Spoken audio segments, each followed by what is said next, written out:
Guys, gals, non-binary pals, welcome back to Rhyme Signatures, where we've got the first in what I expect to be a very exciting series of end-of-year list videos. 2024, we've made it. It's finally the final furlong.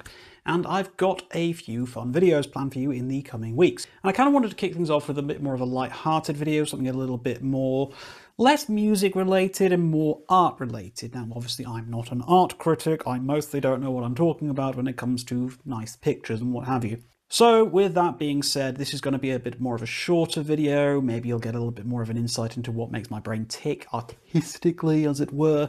And I really just want to talk about my 10 favourites as well as my 5 least favourite album arts of the year. So we'll get to the least favourites at the end. I'm sure that'll be a bit of a hoot as I slightly tear things to pieces. But until such a time as we get to that, I want to talk about my favourites. And we're going to go from 10 through to 1 in a sort of semi-subjective manner as to which I like the most. I'll have a picture of the artwork up there as well, and where I have the physical version of the album, be it on vinyl or CD, I will also briefly flash it up here as well. So let's get started at number 10. We have got Vermilion Sky by Scraig Hodlin. I think I'm still pronouncing that right.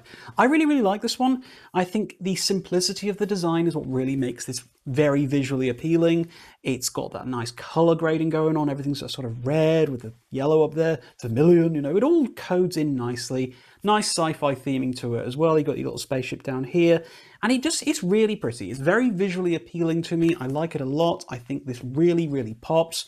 Weirdly, the actual vinyl itself, I believe, is like bright blue or something like that, which kind of goes a little bit against the color grading, but, you know, whatever. Let's have a look. Oh, yeah, there we go. Bright blue. Because that, you know, totally scans. But yeah, big fan of the artwork on this one. Love this record. Okay, at number 9, we've got Alceste with Les Chants de l'Aurore. Once again, Alceste are, you know, bringing out their A game when it comes to artwork. They've never really steered me wrong artistically with their albums, and this record is absolutely no exception. I think it is gorgeous. The sort of like watercolor kind of vibe going on with these, I'm assuming they're cranes. They look like cranes, that kind of thing. And you've got this like naked woman here with a flute or whatever. It's gorgeous. It's a wonderful piece to look at. This is the sort of artwork I could imagine being put up on your wall and people will be just like, that looks gorgeous. We don't even care if it's about music or anything.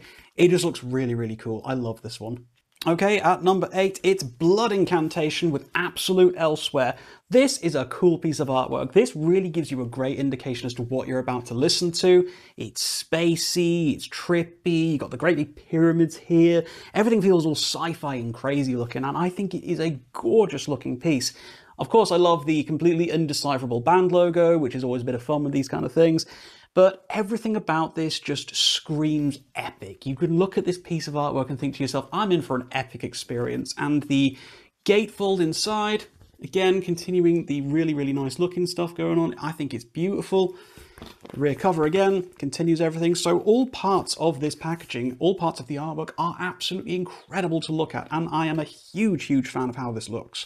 Right, the first CD on the list, it is Versa with A Voyage, A Destination Part 2. I'll bring that a little bit closer so you can get a slightly better look at it. There we go. See, if I bring it close, it doesn't matter that it's a CD, does it? Yeah, I really like this one. I am a bit of a sucker for circles on album covers. I don't know why, but circles on album covers kind of like resonates with me, and we've got loads of circles going on here. It's great. Versa really got to me with the album art for A Voyage, A Destination, the first part, which I'm not sure, is it in on the inside of here? No, but that's still very nice on the interior there. And I feel like this follow-up, the album artwork has really sort of stepped up a notch even from that first one. There's something really beautiful and painterly about it, and I love the little peripheral details of the good ship Artemis down there in the corner, which is, of course, obviously with one of the big epic track on this as well. But yeah, I think this is beautiful. It is an absolutely stunning piece of art. I really hope eventually one day maybe it gets pressed on vinyl so we can have the big boy version of it. But I am more than happy with what we've got here. I think this is fantastic, and the guys have done a wonderful job with the artwork here. Okay, I don't actually have this one physically yet, so I'm just going to have to go off memory here, or I could maybe look at a picture on my phone about what it looks like, but it's Dirt Poor Robbins' Firebird. Yeah, I mean, good lord, just look at that. How cool is that? That is one of the most beautiful, sort of theatrical, kind of eye-popping designs of the year. If I sit there and think to myself, again, what kind of record does this sound like? Based off the artwork alone, I get a pretty good indication as to what is going to come out of my speakers when I press play. Wonderful record, fantastic piece of artwork. I can't say enough good things about this. Visually, this is so appealing. The color grading is beautiful. The overall design and aesthetic just really screams, just play this record. I love it so very, very much. And yeah, great looking album, great sounding album, love it.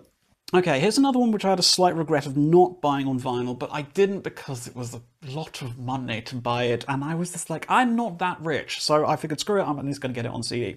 It's Ancients with Beyond the Reach of the Sun. Yeah, I love this artwork. I mean, how cool does that look? I mean, look at that. I love that so much. You know, you got the little guys down here doing like a little explorer or whatever, and this crazy cosmic space god or whatever it is, just vibing in the top, going, I'm here to get you. I think this is an absolutely stunning piece of work. Again, every single one of Ancients' records has had a fantastic piece of artwork, but I think this is definitely the cream of the crop.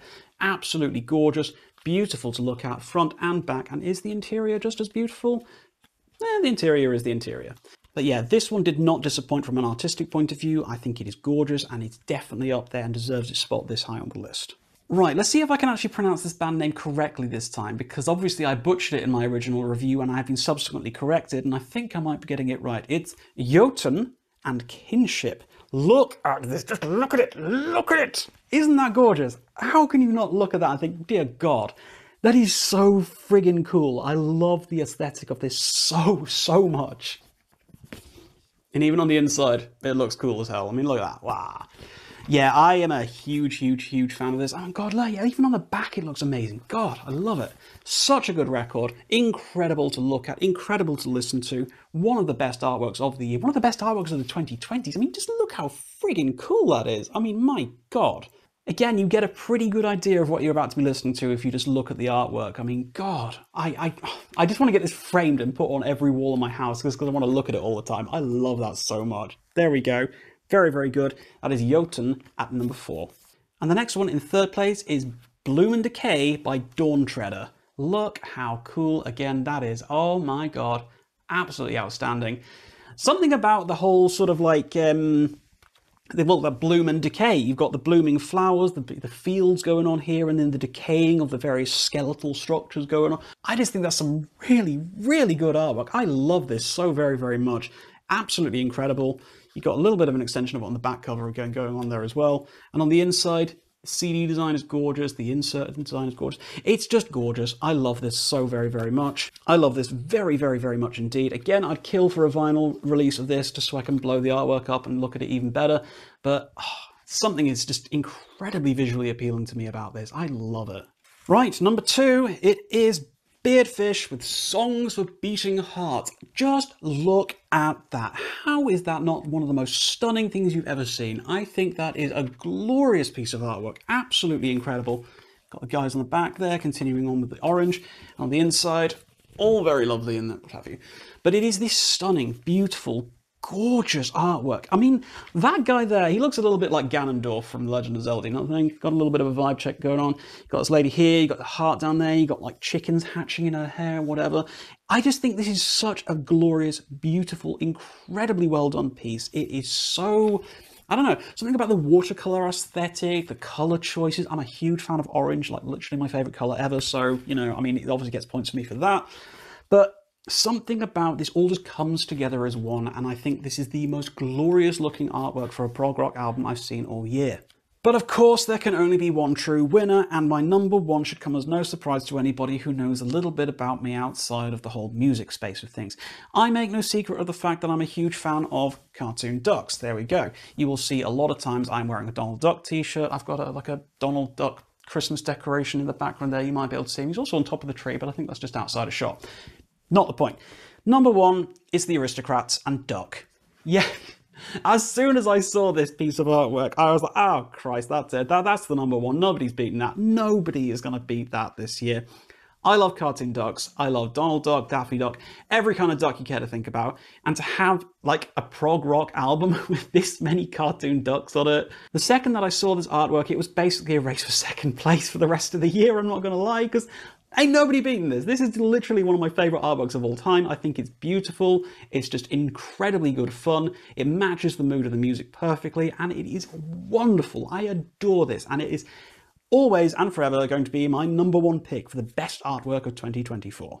But what about the worst? Okay, now I don't want to dogpile too hard on these guys because honestly, every piece of artwork for an album is in its own right beautiful. People work very hard on this stuff, and I don't really want to punch downwards, so take what I'm saying about these worst ones with a bit of a pinch of salt, because I'm not intending to be mean or malicious or any of that nonsense. So in 5th place, we have Mir with Wheels Within Wheels.